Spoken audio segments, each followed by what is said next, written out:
Hi, I'm Anne Kauffman. I'm the director of Maple and Vine. And I'm Jordan Harrison, and I wrote Maple and Vine.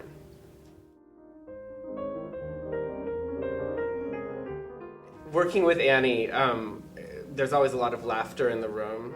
Maybe she has an iron fist, but there's many layers of velvet gloves over it, you know.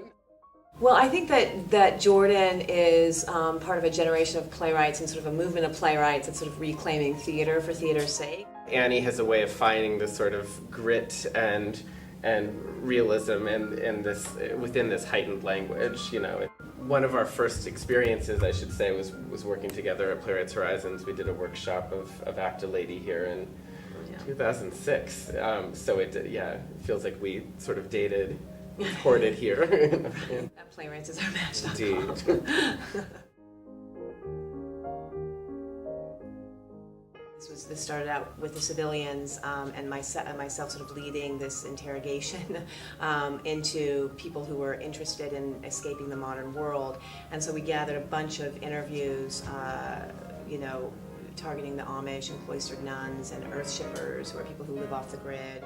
And I brought Jordan on board. And I was particularly interested in the subject matter because I think we all sort of in our modern lives can become overwhelmed, and there's just so much information coming at us in so many different forms. I mean, as Annie said, she came to me with this giant sheaf of interviews, sheaf a word with a sheaf, and said, don't be too reverent with this material. And so the first thing I did was to be very reverent with the material. And I made a first draft that it had a kind of 3-act structure. There was a sort of imitation Twilight Zone episode about a family colonizing Mars. The second act was about Civil War reenactionists. And the third act was a kind of vision of what would happen in a New York City blackout. How would we get out of the city?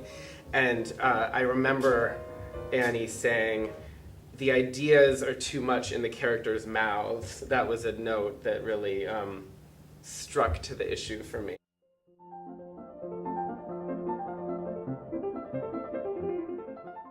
Well, I think for any playwright, the dream is that there will be a theater that engages with everything you write, that is supporting you as a writer and not just supporting one play at a time. And I feel like Playwrights is as close to that as I have.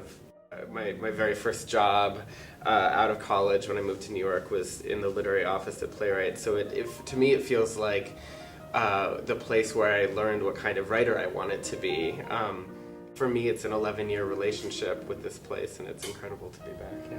It's been a dream of mine for quite a while, so I'm thrilled to be able to actually live that dream. And it is very exciting to be doing it with Jordan on Maple and Vine, since it feels like Jordan's history with Playwrights and the history of our collaboration feels like the Maple and Vine's home,